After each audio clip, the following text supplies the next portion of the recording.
Now, what can happen here, and we talked about this, I think, last week or the week before, Kim Carson bring this up, that what happens at these levels is that people will start selling calls. So they'll start selling calls in order to monetize the rise of the stock market. So they go, oh, the stock market's not going to go up any more than 5% or 10% over the next 90 days.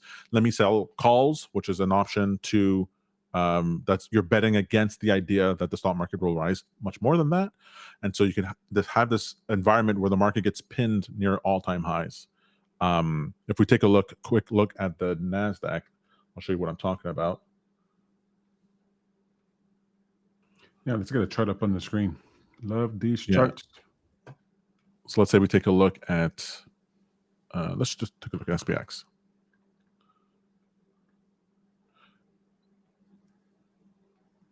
All right, so you end up in these top-in patterns. Let's go with over, for example, over here. You have these top-in patterns where so this is all-time high. So we had a drop in 2019 from Volmageddon, and then you have these all-time highs that happen, and then people are selling calls above here.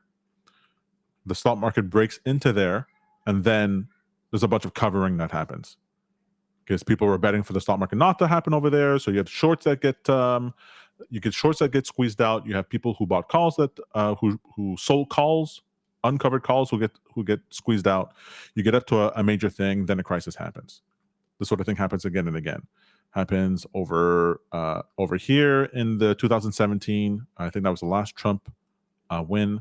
Over here again, you have this top-in pattern, right? So all these little, most of these peaks are all-time highs or near all-time highs, right?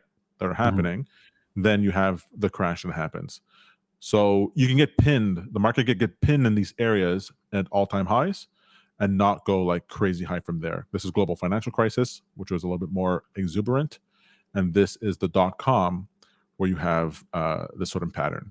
Now, how long it can go for depends on how much liquidity they're able to funnel into the markets and what the catalyst is that brings it down.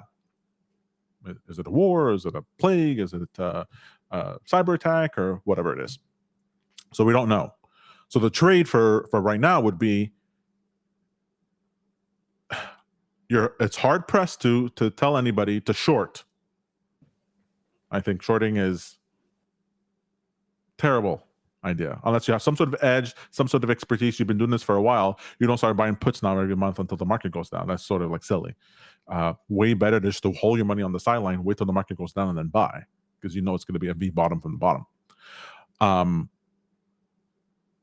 But because of the liquidity, so the options market can sort of pin equities market because the indices, S&P, NASDAQ, what have you, are used as hedging tools, right? So if you're long some stock, like for single name stocks, you'll probably hedge yourself in the stock market. So what happens is that you have these prices, you have these zones where the price gets pinned, where all the market makers, in order to not have to pay out a bunch in puts or calls that get monetized, they sell when the market gets too high, they buy when the market gets too low in order to keep the price of the stock market in a certain level, and that way it gets pinned at that level. The options expire out, they have to renew the options next month, and they were able to rake in the cash that way. But that same sort of effect doesn't necessarily happen in Bitcoin because it's not such a sophisticated market that has all those sort of derivatives. And so what happens is that you have the Bitcoin market that can just freaking launch. You can just launch up.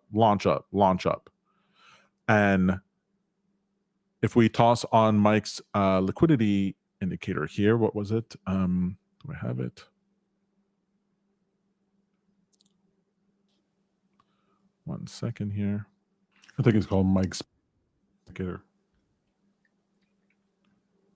Okay, if we take a look at Bitcoin, where are you? Oh, hey, did I delete it? No, there it is. So you have the liquidity the liquidity chart that we follow, and it is going up and to the right, and it starts to peak out here in September 2025.